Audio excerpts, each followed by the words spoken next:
Go west, young man. Go west.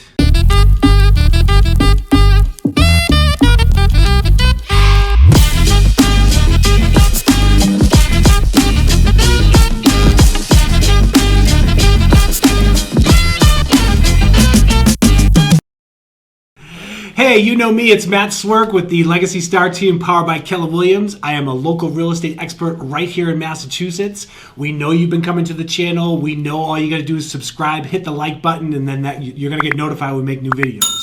So we're getting really busy with all the people reaching out with all the questions. We love it. Very simple. However you reach out, we're going to get back to you with answers. When it comes to Massachusetts, we've always got your back. All right, so today, yes, we're talking about the West. We're not talking West Coast. We're talking the western part about Massachusetts. So I wanted to, like I said, full disclosure, growing up, I really didn't get to spend a lot of time up there. So I wanted to highlight some of the cool things that are out in Western Mass along with this video. There will probably be some positives as far as moving out there and what you have for different activities, right? I talked about Agawam, right? Like that is where Six Flags is. It was, I think it was called Paragon Park a long time ago. No, Riverside. I'm sorry, Riverside. Paragon Park was in Hull. That's another story. I got a gazillion of them. Riverside Park, that was what it was before Six Flags bought it. If you've been to Six Flags, you know what it's all about. It's a great location, lots of fun. Another thing I think is great out there, you have that out in Sherburne Falls. There's this really cool place called the Bridge of Flowers. Back in 1908, there was this bridge that would help as far as trains going and cars going, connecting different parts of the state. And as not cars, but as far as trains are concerned. So as there became more cars on the road, they actually discontinued this train line. And back in, I think it was the early 20s, and then even in 1980, they had pumped some money into this to make this kind of like a community garden of flowers. So that's a really cool thing. There's a lot of things I'm going to talk about. They're absolutely beautiful. So you have that over in Sherburne Falls. Over in South Deerfield, you have the Mount Sugarloaf State Reservation. Awesome views of the valley. I mean, you can, on a clear day, you can see the Connecticut River, Pioneer Valley, Pelham, Berkshire Hills. I mean, like I said, there's a lot of rolling hills and valleys out there. So that's a cool place there. There's also there's the Deerfield River that has white water rafting, has fun yak rentals, inflatable kayaks, so you can take the kids down. They do dam release. Not even the kids. You can take anyone. You can take your dog if you want. Cats. So they do dam releases that kind of get the rapids going. So it's typically class 1, which means moving water, and then with the releases, I think they get up to class 4 when they have major releases of the dam. So that it's fun we did fun yak, and I didn't go whitewater rafting there. Went whitewater rafting on the Penobscot River up in Maine. Unbelievable. One of my goals in the future is to really hit like every major river in the world going whitewater rafting. So can't wait to show you pictures of that. We'll have to get the GoPro for that one. So then you have over in East Hampton, there's the Arcadia Wildlife Sanctuary. There's a lot of evergreen, so it's green year-round, right? So it's a really nice place to go visit, to always have color. 724 acres that, spans all different trails and marshes and, fields. They do a lot of fun things out there, so that's just a great place to go wander and just enjoy the outdoors. Over in Lenox, I stayed there. I almost got pulled into buying a timeshare. That's a great story. I had to leverage my kids to get us out of there. My kids just start throwing things around like they're going to throw us out of here. So the one time I told my kids to misbehave to get out of buying a timeshare. Oh, it was an awful experience. It was awful. I mean, if you own timeshares, it's good for you, but not the one I had. Anyway, out in Lenox, there's this place called Ventford Hall.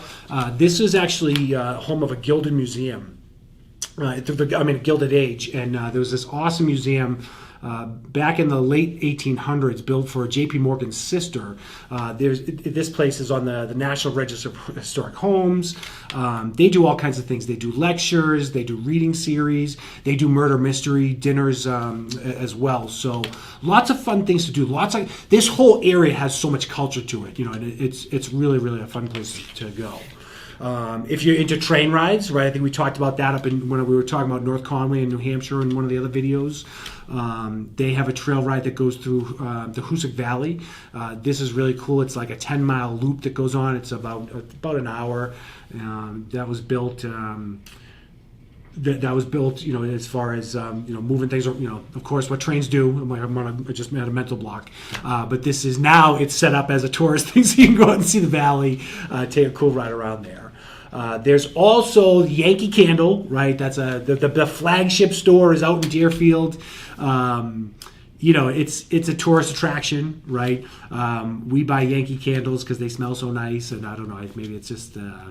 I don't know, maybe we're getting suckered into it. But that Yankee Candle, they have over 3 million visitors a year, right? So like that's a big thing out there. Like if you're not into the outdoors and enjoying that stuff, and people are like, what am I going to do with my family? Go to Yankee Candles, smell 5 million different types of candles.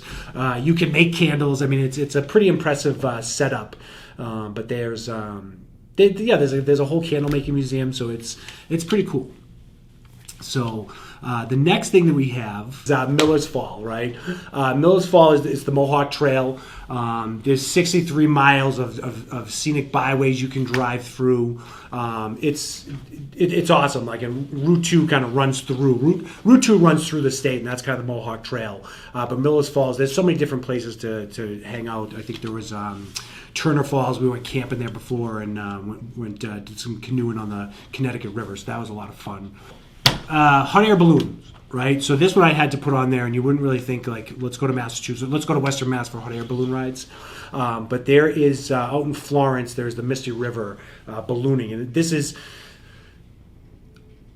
I was able to go, I guess you could say ballooning. I went ballooning. Yeah, I went ballooning, if that's what the term was. But I was christened into the world of being a hot air balloon passenger.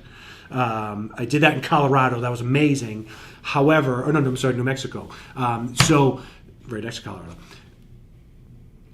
It's a really different view, of course, being in a hot air balloon, but it's a really cool experience. And the pilot that we had, he actually let us control the balloon.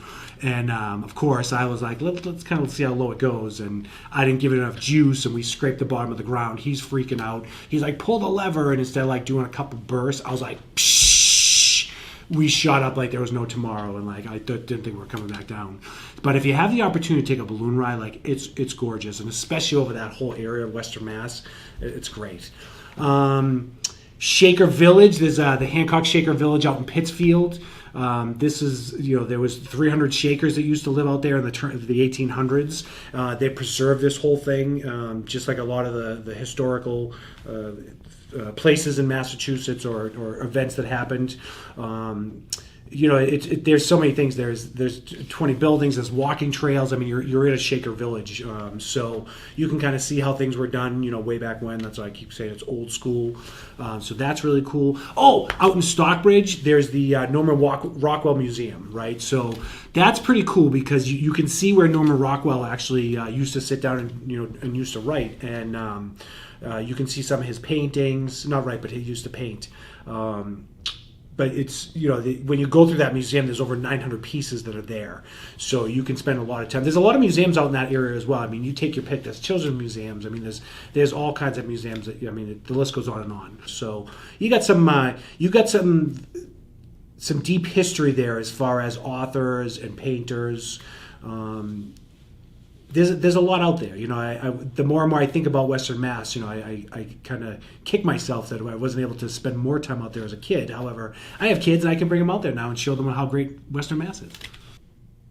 So that's a little bit about Western Massachusetts, some pros, some cons, some of the things out there that are pretty cool to do.